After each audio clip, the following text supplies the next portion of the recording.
Assalamualaikum warahmatullahi wabarakatuh. Terima kasih buat kalian yang sudah mau menonton video ini. Balik lagi nih sama channel Anak Rantau. Gimana nih kabar kalian semua sahabat? Semoga kalian selalu dalam keadaan sehat ya, dan selalu dilancarkan pintu rezekinya. Amin ya robbal alamin. Oke sahabat, di kesempatan kali ini Anak Rantau akan sedikit membahas lagi nih alur cerita dari film yang berjudul Wrong Turn 4 Bloody Begins. Dan kalau di video sebelumnya kita sudah membahas Wrong Turn 1, 2, dan 3, dan hari ini kita akan membahas seri yang keempatnya ya sahabat. Tapi di sini agak sedikit berbeda nih dari seri-seri sebelumnya. Kalau di seri sebelumnya itu kan dia latar belakangnya di dalam hutan. Nah, kalau di sini dia berlatar belakang di saat musim dingin.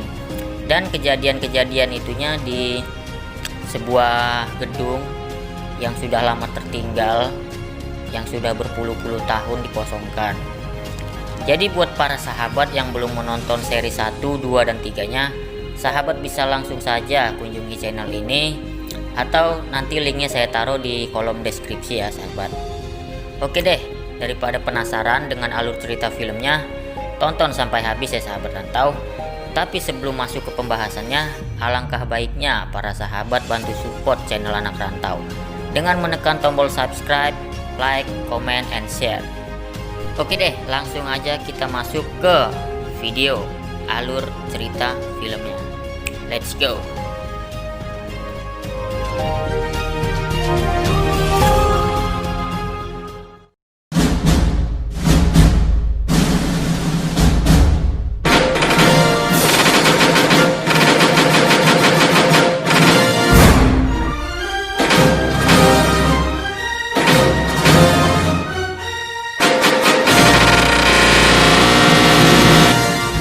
Pada awal film bercerita pada tahun 1974 di sanatorium Glenville di West Virginia. Dan di sana terlihat ada seorang dokter dan psikiater cantik. Dan dokter ini bernama Dr. Brian.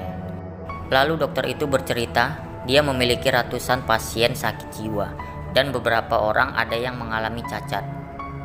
Kemudian psikiater cantik itu diajak ke salah satu ruangan yang sangat mirip sebuah sel penjara. Tapi dokter itu bilang bahwa tempat itu hanya untuk tempat rehabilitasi. Saat sedang mengobrol, tiba-tiba rambut psikiater cantik itu ditarik oleh salah satu pasien rumah sakit jiwa itu. Dan pasien sakit jiwa itu mendapatkan sebuah penjepit rambut dari psikiater cantik itu. Kemudian dokter mengenalkan 3 pasien yang cacat, yang dikenal sebagai Hilliker Brothers, di mana mereka tidak bisa merasakan rasa sakit dan mereka juga seorang kanibal. Saat dokter dan psikiater cantik itu pergi, salah satu pasien sakit jiwa yang berhasil mengambil penjepit rambut tadi berusaha untuk membuka pintu sel tersebut, tapi dia tidak berhasil untuk membukanya. Karena tidak bisa, penjepit rambut itu dilemparkan pada Hilliker Brother, dan sel mereka berhasil terbuka. Saat terjadi keributan, si penjaga sel terbangun dan masuk ke dalam untuk memeriksa situasi. Tapi dia malah dibunuh sama Hilliker Brothers. Kemudian Hilliker Brothers berhasil keluar sel. Sambil berjalan dia menekan tombol untuk membuka pintu sel yang lainnya. Dan seketika terjadi kekacauan di dalam rumah sakit jiwa itu. Lalu terlihat psikiater cantik itu dibawa dan diikat di ruangan. Lalu dia disetrum dengan daya yang sangat tinggi oleh Hilliker Brothers. Dan psikiater itu pun tewas. Kemudian Dr. Brian, tangan dan kakinya diikat dengan kawat berduri tajam dan perlahan tertarik oleh mesin sehingga kaki dan tangannya terpisah satu persatu dari tubuh si dokter. Dan film pun berlanjut pada beberapa anak muda yang sedang melakukan adegan dewasa. Tapi saya tidak menunjukkannya di sini secara detail ya sahabat. Biar kalian aja ntar yang nonton full movie-nya, kalau kalian mau menonton full movie-nya. Tapi buat kalian yang belum 18 tahun ke atas, saya tegaskan di sini kalian jangan menonton dulu ya. Karena di film ini banyak sekali adegan-adegan dewasa yang tanpa disensor dan banyak aksi-aksi pembunuhan dengan cara-cara yang sadis. Setelah 29 tahun kemudian, pada tahun 2003, terlihat ada 9 orang mahasiswa Weston University yang dimana mereka adalah Kenya, Jenna, Vincent, Sarah, Bridget, Kylie, Clary, Daniel, dan Lauren. Mereka melakukan perjalanan ke kabin teman mereka di pegunungan. Dan teman mereka itu bernama Porter. Dan kemudian mereka pergi dengan menggunakan mobil salju, lalu mereka bersenang-senang. Tapi saat sedang dalam perjalanan, mereka malah tersesat. Ya, lagi-lagi di film ini berawal mula dari salah belok, salah jalan, dan salah yang lainnya. Oke, udah kayak cowok aja ya yang selalu salah. Kemudian saat hari sudah gelap, mereka terjebak oleh badai salju. Dan salah satu dari mereka melihat sebuah bangunan tua yang sangat besar. Lalu mereka pun langsung menuju sana. Ya, yang dimana bangunan tua itu adalah Sanatorium Glennsville, dan mereka memilih untuk bermalam di situ. Tanpa mereka sadari bahwa bangunan itu adalah tempat tinggalnya Hilliker Brothers. Setelah mereka masuk ke dalam bangunan tua itu, mereka merasa ada yang aneh di dalam ruangan itu, yang dimana bangunan itu sudah lama ditinggalkan, tapi keadaan di dalam ruangan begitu hangat, dan ada beberapa sebagian barang terlihat rapi yang selalu dibersihkan. Lalu beberapa dari mereka menemukan ruangan Dr. Brian yang telah tewas pada 29 tahun yang lalu. Kemudian Daniel menemukan sebuah berkas lama yang berisikan data pasien milik Dr. Brian. Dan dia melihat data-data dari salah satu kanibal tersebut. Kemudian terlihat para kanibal itu kembali dengan membawa satu mayat manusia sambil diseret.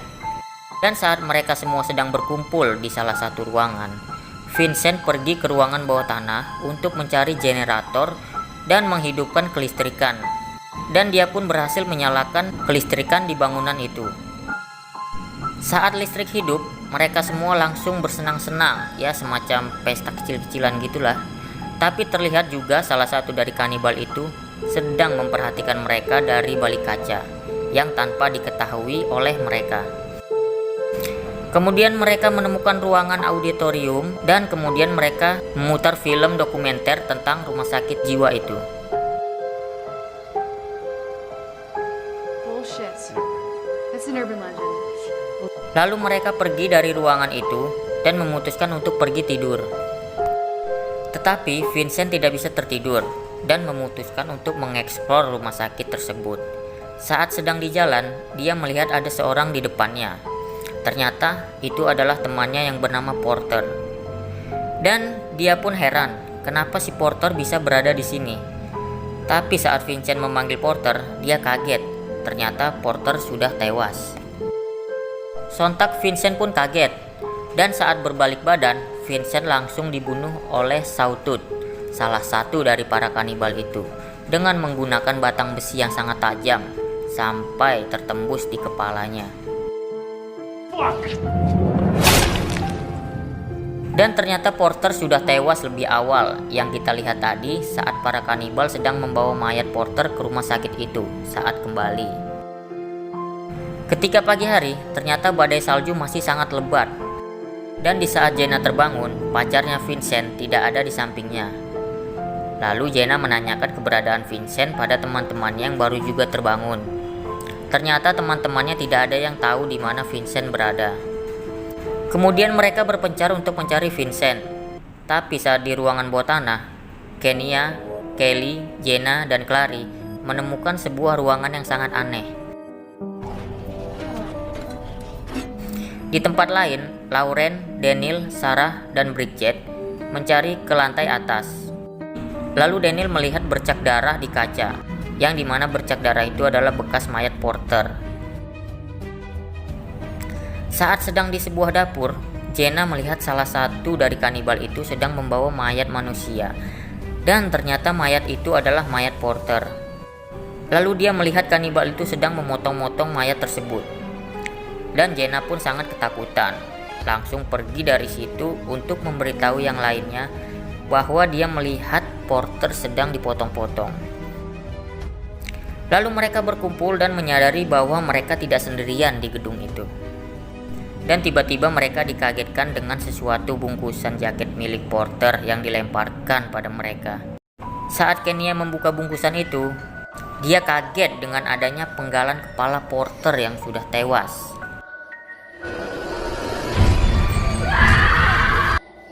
Lalu saat mereka panik dan ketakutan, Clary tiba-tiba terjerat jebakan kawat berduri dan menariknya ke atas sampai tergantung. Saat Kylie mau menyelamatkan Clary, dia di bawah pun dihujani dengan darah. Lalu tiba-tiba langsunglah terputus kepala Clary dan jatuh ke bawah tepat di samping muka si Kylie.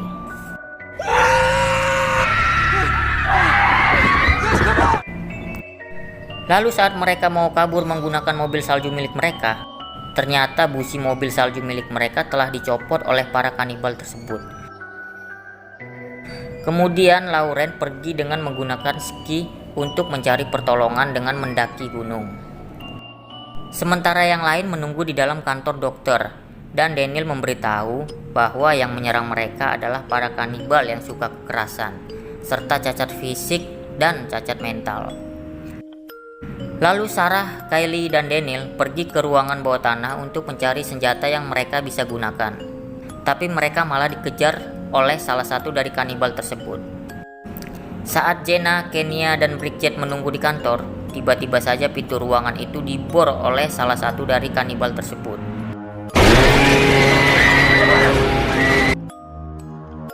Saat Daniel, Sarah, dan Kylie sedang berlari dengan membawa senjata, tiba-tiba Daniel disergap dan dibawa ke dapur.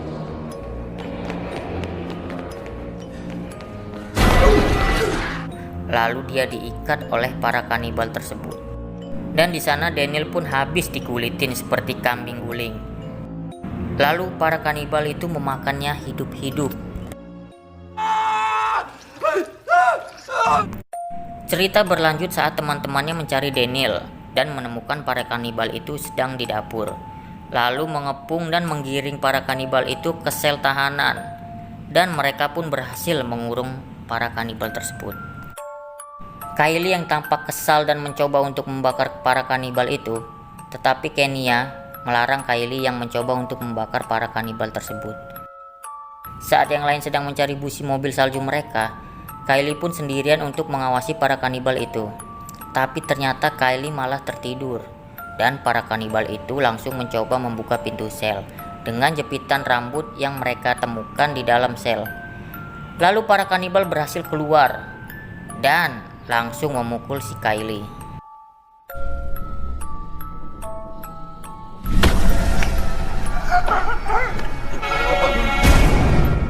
Saat Kenya ingin bergantian berjaga dengan Kylie, tiba-tiba listrik di bangunan itu mati. Dia pun kaget saat melihat pintu sel tahanan para kanibal yang dikurung tadi telah terbuka. Dia pun langsung pergi dan memberitahu kepada yang lain. Lalu tiba-tiba ada seseorang dengan kepala tertutup menghampiri ruangan persembunyian mereka.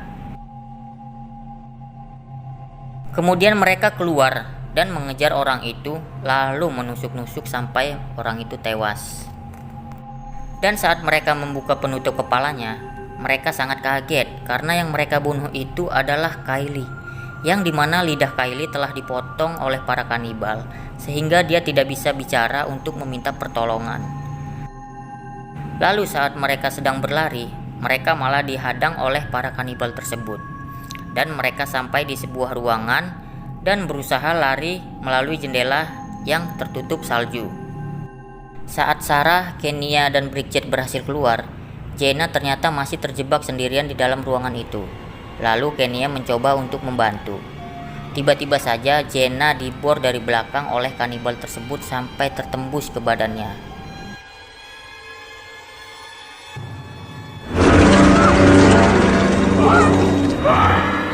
Kemudian mereka bertiga berlari menyelamatkan diri, tapi sayang mereka malah dikejar oleh para kanibal tersebut dengan menggunakan mobil salju milik mereka. Dan Bridget tertangkap, lalu diseret oleh kanibal itu. Sedangkan Kenya dipukul oleh besi yang sangat tajam. Saat sedang diseret, Bridget menusuk tangan kanibal itu sehingga dia pun terlepas. Dan kanibal bodoh itu pun langsung menabrak pohon sampai terjatuh. Ya, yang membuat saya sedikit tertawa saat melihat kejadian itu.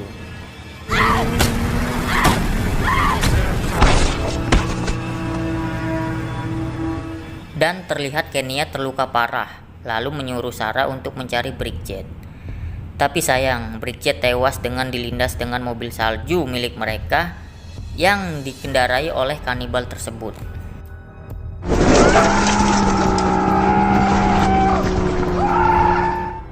Saat fajar menyingsing, terlihat Lauren telah membeku sampai mati dalam badai. Padahal hanya beberapa meter saja nih dari jalan raya. Perjuangannya pun sangat sia-sia untuk mencari pertolongan. Kemudian cerita masih berlanjut, yang dimana Kenya masih dikejar oleh salah satu kanibal tersebut. Tapi secara tiba-tiba Sarah muncul dan langsung memukul kanibal itu sampai terjatuh dari mobil salju. Dan mereka bergegas pergi dengan menggunakan mobil salju itu. Eits, tunggu dulu nih sahabat, pasti kalian pikir filmnya udah selesai kan? Dan mereka berdua selamat dalam film ini. Tapi cerita masih berlanjut nih.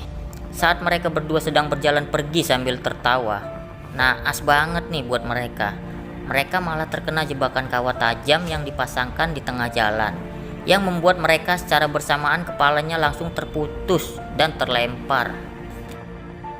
Lalu datanglah sebuah truk derek yang dikendarai oleh salah satu kanibal yang bernama Three Finger. Lalu kanibal itu langsung membawa kepala mereka dan dimasukkan ke dalam mobil truk dereknya dan membawanya pergi dari tempat itu. Film pun selesai. Nah, gimana nih menurut kalian sama film ini? Coba kalian isi komen di bawah ya. Kalau menurut saya sih cukup menegangkan. Dan di film ini ternyata tidak ada yang selamat dari banyaknya tokoh dalam film ini yang bermain. Dan buat kalian yang kalau mau menonton full movie-nya harus 18 tahun plus ya. Karena di series ini lumayan banyak banget adegan dewasanya dan pembunuhan-pembunuhan yang sangat sadis. Oke deh, mungkin segitu aja yang bisa anak rantau sampaikan alur cerita dari film yang barusan kita bahas ya. Kurang lebihnya anak rantau minta maaf yang sebesar-besarnya jika ada kesalahan kata atau penyebutan dalam pembahasan ini. Dan jika kalian suka dengan video pembahasan yang barusan saya bahas, jangan lupa kasih like-nya, komen, share, dan subscribe juga ya sahabat. Lalu kita akan bertemu lagi di pembahasan alur cerita film-film selanjutnya, yang masih ada 2 series lagi nih yang bakalan anak rantau bahas alur ceritanya. Kalian tunggu ya video terbarunya. Lalu tidak lupa saya ucapkan dan saya akhiri video pembahasan ini dengan mengucapkan Assalamualaikum warahmatullahi wabarakatuh. See you next video.